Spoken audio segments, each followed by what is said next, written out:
ইলিশ মাছ পছন্দ করেন না এরকম মানুষ পাওয়া কিন্তু কঠিন। আসসালামু আলাইকুম। ইলিশ মাছ দিয়ে আজকে আমি ধুন্দুলের একটি তরকারি রান্না করে আপনাদের সাথে শেয়ার করব। এই জন্য আমি প্রথমে 1 কেজি ধুন্দুল নিচ্ছি। ধুন্দুলগুলোকে খুব ভালোভাবে খোসা ছাড়িয়ে পরিষ্কার করে কেটে নেব। ধুন্দুলটা যেহেতু ইলিশ মাছ দিয়ে রান্না করব, এই জন্য এই ইলিশটাকে আমি এখন কেটে বেছে পরিষ্কার করে নেব। এই রান্নাটা করার জন্য আমি পেঁয়াজ, রসুন এবং কাঁচামরিচের ব্যবহার করছি। এখানে আমি ইলিশটা কেটে নিয়েছি। 4 টুকরো ইলিশ মাছ দিয়ে আমি এই তরকারিটা রান্না করব। এখন লবণ আর হলুদ ইলিশ মাছের সাথে ভালোভাবে মেখে নিব। ভালোভাবে মেখে আমি ইলিশ মাছগুলোকে একটা সাইডে রেস্টে রেখে দিব। এখন আমি একটি প্যান নিয়ে নিচ্ছি। প্যানটা গরম হলে দিয়ে দিব পর্যাপ্ত পরিমাণ কুকিং অয়েল। পর্যাপ্ত পরিমাণ তেল দেওয়ার পর আমি যে পেঁয়াজ, রসুন আর কাঁচামরিচটা রেখেছিলাম ওটা পেস্ট করে তেলের মধ্যে দিয়ে দিচ্ছি। এখন এই মশলাটা বেশ ভালোভাবে নেড়েচেড়ে একটু ভেজে নিব। এই মশলাটা কষিয়ে এরপর ইলিশ মাছগুলো দিতে হবে। আমি এখন এর মধ্যে লবণ আর হলুদের গুঁড়া দিয়ে দিচ্ছি। বেশ ভালোভাবে মশলার সাথে এখন নেড়েচেড়ে মিশিয়ে নিচ্ছি। লবণ হলুদ দিয়ে মশলাটা পর্যাপ্ত পরিমাণ ভেজে নিব। এরপর আমি এর মধ্যে অ্যাড করে দিব পানি। আমি এখানে রুম টেম্পারেচারে থাকা পানি ব্যবহার করছি। অল্প করে পানি ব্যবহার করব যাতে করে মশলাটা বেশ ভালোভাবে কষানো যায়। খুব বেশি পানি ব্যবহার করার এখানে প্রয়োজন নেই। আমি কিন্তু ইলিশ মাছগুলো ভেজে রান্না করব না। আমি এখন এর মধ্যে দিয়ে দিলাম জিরার গুঁড়া। এখানে জিরার গুঁড়া আছে 1 টেবিল চামচ পরিমাণ। এখন মশলাটা বেশ ভালোভাবে নেড়েচেড়ে আবার মিশিয়ে নিচ্ছি জিরার গুঁড়ার সাথে। মশলাটা বেশ ভালোভাবে যখন ভাজা হয়ে যাবে তখন আমি এর মধ্যে অ্যাড করে দিব রেস্টে রাখা ইলিশ মাছগুলো। আমি কিন্তু এখানে ইলিশ মাছগুলো ভেজে নেইনি, জাস্ট লবণ হলুদ মেখে রেখেছিলাম, ওইটা এখন মশলার মধ্যে দিয়ে দিলাম। এখন ওই মাছের বাটিটা ধুয়ে অল্প করে পানি দিচ্ছি যাতে করে মাছগুলো বেশ ভালোভাবে কষানো যায়। ঢাকনা দিয়ে ঢেকে দিলাম। কিছুক্ষণ পর ঢাকনা তুলে মাছগুলোকে উল্টে দিচ্ছি। মাছটা উল্টে দিয়ে আরো কিছুক্ষণ অপেক্ষা করব যাতে করে অপোজিট পাশটাও বেশ ভালোভাবে কষিয়ে নেওয়া যায়। 1 মিনিট মতো কষিয়ে নিয়ে এরপর মাছগুলোকে একে একে তুলে নিব।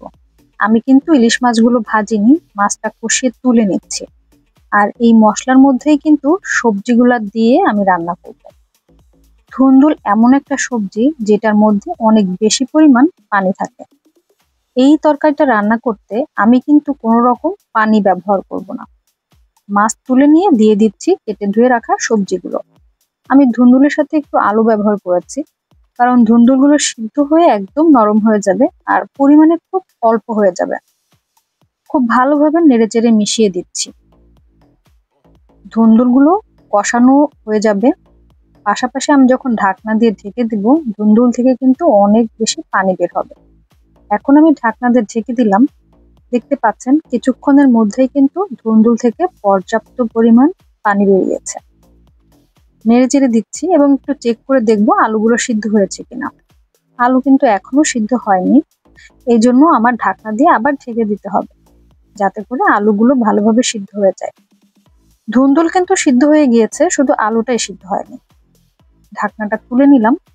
দেখেন কি পরিমাণ পানি বেরিয়েছে। আমি কিন্তু এক্সট্রা করে কোনো পানি আমি এখানে ব্যবহার করিনি। তরকারিতে একটু নাড়াচাড়া করে দেওয়ার পর আমি এখানে তুলে রাখা মাছগুলো দিয়ে দিচ্ছি। মাছগুলো দিয়ে একটু নেড়েচেড়ে দিব যাতে করে তরকারির সাথে বেশ ভালোভাবে মাছগুলো রান্না হতে পারে। এইভাবে রান্না করলে তরকারির ভেতর কিন্তু ইলিশ মাছের স্বাদটা অনেক বেশি পাওয়া যায়। এখন ঢাকনা দিয়ে ঢেকে দিলাম। ঢাকনা দিয়ে ঢেকে দিব। ঢাকনা তুলে চেক করে দেখব তরকারির অবস্থাটা। এই পর্যায়ে একটু সাবধানে নাড়াচাড়া করতে হবে।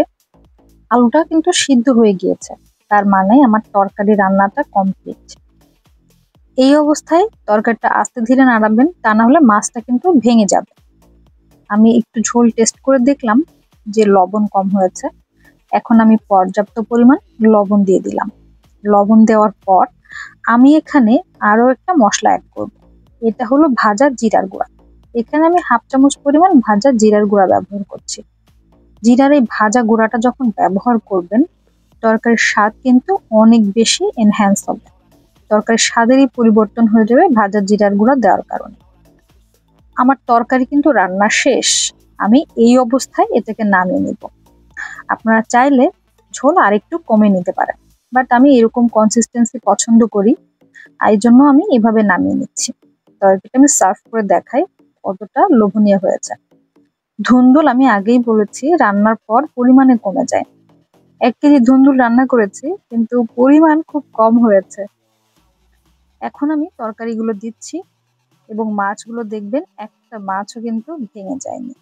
এই জন্য মাছগুলো একটু সাবধানে উল্টে পাল্টে নাড়াচাড়া করতে হবে যাতে করে ভেঙে না যায়। বাসায় একবার এভাবে তরকারি রান্না করে দেখবেন, সবাই প্রশংসা করবে। আমার চ্যানেলে কিছু বেসিক রান্নার রেসিপি আমি শেয়ার করব ভেবেছি, এই জন্য এই তরকারিটা শেয়ার করা। এভাবে একবার বাসায় রান্না করে দেখবেন, সবাই প্রশংসায় পঞ্চমুখ হবে। যারা নতুন রাঁধুনি আছেন তাদের জন্য এটা অনেক বেশি উপকার হবে।